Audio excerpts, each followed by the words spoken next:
Well, this time yesterday, we were seeing some heavy rain showers moving on through. What a difference a day makes. We're just looking at some cloudy skies and maybe even a few flurries and snow showers developing here. But overall, it's a much quieter day from precipitation standpoint, but the wind standpoint, that's a completely different story. Heading out to the wider view, what we'll notice here is we're still dealing with some clouds. Area 5 pressure is trying to sneak its way on in, but it's going to take a couple days to get here, so don't hold your breath for any bright sunshine today. Overlooking the southern tier, looking at those cloudy skies. Temperatures right now, 37 degrees with a west-northwest wind around 10 miles an hour. And I want to point out that sunset, 6 o'clock. We finally made it, and that's going to be the last 6 o'clock sunset for, well, I guess we have Friday and Saturday, but only a couple more days with the 6 o'clock sunsets until we set those clocks forward. Then we're looking at 7 o'clock sunsets from there on out until at least October. We're looking at current temperatures right now, upper 30s, low 40s, 41 in Shenango, 41 in Greene, 39 in Vestal, 37 in Owego, 39 in East Sydney Lake, 36 in Delhi, and 38 currently in Stanford. So the headlines, not much change since the morning show. We're still looking at a windy day ahead. Those advisories for the western portion, of the region have gone into effect.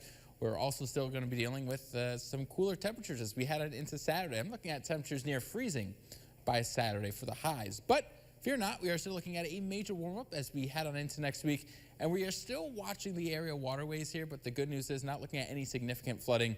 Just those two problem areas in Delaware County and Cortland County are what we're watching out for. Wind advisory, yeah, it's gone into effect for the east. I just took out all that extra mumbo-jumbo. Just imagine it's in effect for everyone here. The western half, or eastern half goes into effect at 3 o'clock this afternoon, but it all expires until 4 o'clock tomorrow morning. So those winds are going to start ramping up. I'm looking at gusts upwards near 45 miles an hour potentially.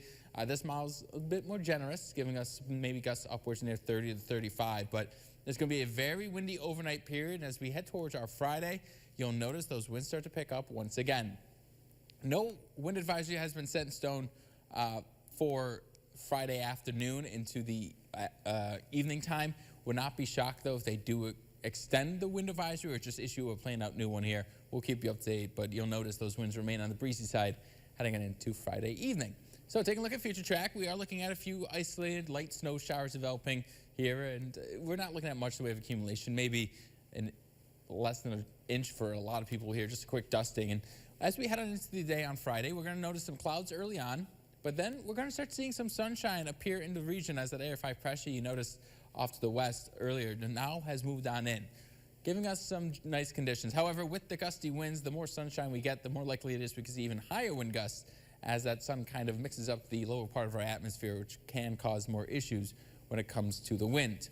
As we head on overnight Friday into Saturday, we are looking at maybe a few more snow showers than we're looking at a cloudy but cold day for our Saturday. So let's take a look at the area rivers here across the region, and you'll notice every place here is either an action stage or minor flood stage, but all of them are going to fall. We're looking at falling levels here across the region. So that's the good news. The bad news is that, yeah, temperatures are dropping. It's going to be windy tomorrow and Saturday.